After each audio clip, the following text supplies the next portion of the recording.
일단 이론박 기간술을 선택해 주셔서 감사드리고 그 이번에 이제 가장 최근에 저번 주에 시험이 있었잖아요. 3년 2차 기간술 시험도 있었고 우리가 회계사든 특히 의경분들은 이제 수가 적기 때문에 기간술 자체가 굉장히 시험에 잘 보냐 못 보냐가 큰 역할을 주겠죠.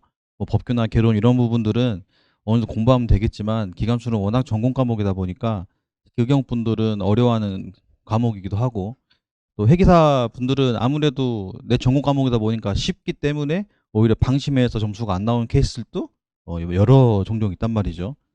그래서 실제로 기간술 어제도 그랬어. 어제도 회계사 배 3년 이상 탄 친구가 잘한 친구가 어제 최종에서 불합격해서 다시 이제 상담하러 왔었는데 얘기 나누다가 제일 뭐 잘 본 과목이 뭐고 망한 과목이 뭐야 물어보다가 또 망한 과목이 기간술이라는 거지. 왜 기간술이 뭐야 이러니까 8개 틀렸다는 저번 시험에. 아니, 그때 그렇게 쉬웠는데 틀렸어 하니까 솔직하게 기간술 그냥 쉽고 뭐 잘 볼 줄 알고 그냥 마지막엔 좀 적당히 하고 갔다 이렇게 하더라고요.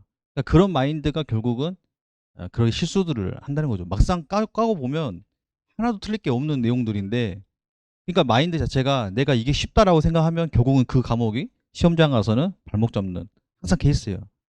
쭉 보면 겸손하고 자신 있다 생각보다는 항상 부족하다 생각하고 보고 또 보고 하는 사람들이 잘 보지.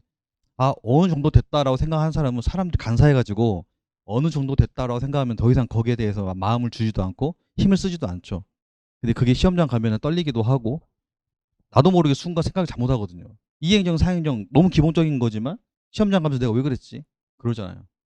심지어 저번 시험 같은 경우도 우리가 시험 끝나면은 여기 보면은 모 학원에서도 막 이렇게 선생님이 가다만 올려준단 말이야. 근데 그것도 뭐야? 항상 하나 두 개 틀린다고.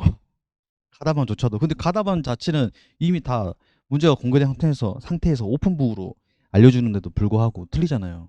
그러니까 그게 긴장을 할 수밖에 없어요. 선생님도 정제 내 이 가다반이 전국에서 이제 준다 생각하고 이제 하다 보니까 그래도 실수하는데 그래서 결국은 시험은 어려운 문제를 맞춰서 가는 게 아니라 쉬운 문제를 절대 틀리지 않는 방식으로 가야 고득점을 받을 수가 있다.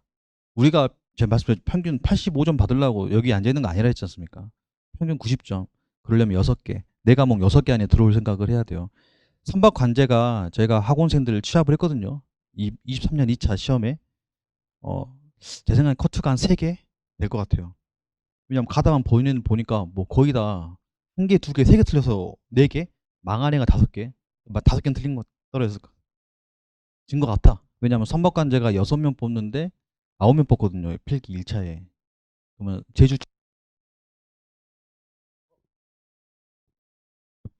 제주청 같은 경우는 이번에 4명을 뽑는데 6명이 붙겠죠?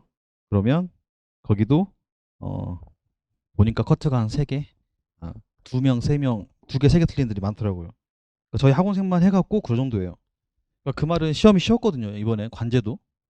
근데 결국은 실수하지 않는 사람들이 합격에 갈 수밖에 없었다. 적당히 하시면 절대 안 돼요. 그래서 기간수도 마찬가지. 절대 쉽다고 생각하지 말고 특히 회계사분들 특히 또 한번 공부하셨던 분들은 뭔가 다시 기간뿐만 아니라 모든 과목들이 힘들 거예요. 왜냐하면 다시 또 같은 내용 봐야 되고 같은 일이 얼마나 지루하겠어요, 사실은. 그럼 당연히 집중도가 떨어질 수밖에 없겠죠. 그래서 초시생들은 뭐든 보면 다 새롭기 때문에 큰일 났다 하나도 모르겠는데 이런 생각 때문에 열심히 하게 되는데 재수생들은 아무래도 봤던 건데 이러면서 약간 집중 떨어지면서 책 읽더라도 그냥 설렁설렁 읽게 되는 그렇게 되면 이거는 망할 징조다 생각해야 돼.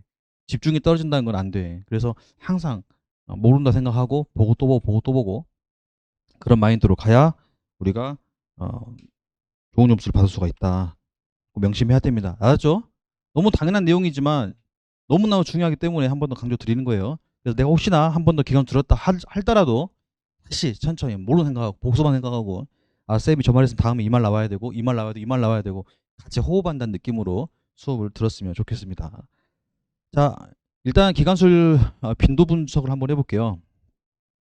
시험에 어떤 것들이 이제 위주로 나왔냐 했을 때 16년부터 19년까지는 보면 내연 기간이 압도적으로 많죠.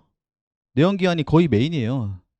근데 이 우리가 공부할 때 내연 기관하고 그다음에 여기 있는 축계, 외연 기관 요 세 개를 제가 이제 열 기관에 같이 넣어 놨으니까 사실은 열 기관 자체가 거의 절반을 본다 보는 거고 나머지는 그냥 하나 두 개씩 특별하게 뭐 전기는 계속 꾸준하게 5개씩 나오는 추세였 그랬는데 2000년 2020년부터 보면은 내연 기관이 좀 줄죠. 이렇게 쭉 줄고 8개 정도로 이제는 거의 나온 것 같아요. 그래서 내연 기관 8개, 그다음에 축계가 오히려 이때 1개, 2개씩 늘어나죠. 이렇게. 그러니까 내연기가 조금 줄고 오히려 축계가 조금 출제가 되고 반면에 보면은 이제 전기 파트가 되게 작게 나오기 시작했어요. 근데 작게 나오는 대신에 전기가 출제되지 않았던 영역들이나 아니면 조금씩 바꿔내서 전기에서는 적게 낸 대신에 여기서는 조금 더 안 냈던 문제들을 내는 경향으로 지금 바뀌어가고 있어요. 그러다가